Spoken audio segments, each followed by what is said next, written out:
Good morning and welcome back to my library. I'm Mary Chappell from the Librarian's Literature Links.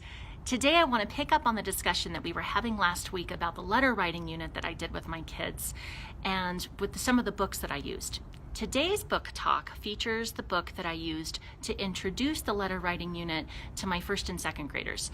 A few days ago I spoke with you about the Alma Florada books, the Dear Peter Rabbit and the Yours Truly Goldilocks and the With Love Little Red Hen. I didn't use that with all of my classes because, frankly, some of my first and second graders are a little bit more squiggly and I have less time. So I didn't have quite as much time to share the book with them as I did with my third, fourth, and fifth graders. Instead, I used this book, Dear Mr. Blueberry by Simon James.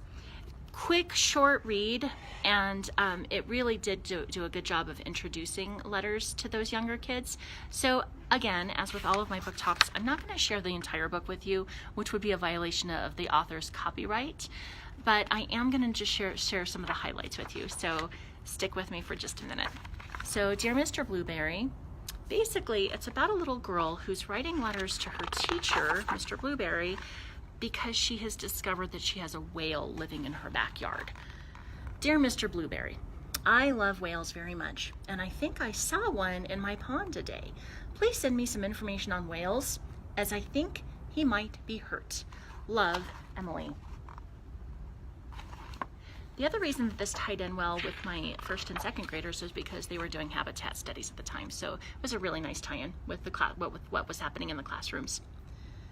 And then Mr. Blueberry responds, Dear Emily, here are some details about whales. I don't think you'll find it was a whale you saw because whales don't live in ponds but in salt water. Yours sincerely, your teacher, Mr. Blueberry. Anyway, so the book goes on with Emily and Mr. Blueberry exchanging letters, and she gets more information from him, for example, about what they eat. And then there's some cute little things. The kids loved this book. They were absolutely cracking up. Dear Mr. Blueberry, last night I read your letter to my whale. Afterward, he let me stroke his head. It was very exciting. I secretly took him some crunched up cornflakes and breadcrumbs. This morning I looked in the pond and they were all gone. I think I shall call him Arthur. What do you think? Love, Emily. And then I'll share one last page with you.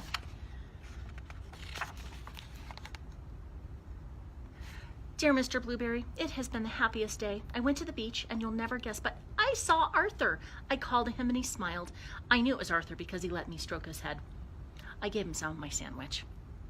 And it continues with the rest of her letter. And then we said goodbye. I shouted that I loved him very much, and I hope you don't mind. I said you loved him too. Love, Emily, and Arthur. Anyway, this was a really cute book to use with my first and second graders.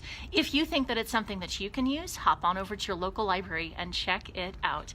Thanks for joining me today. See you again later.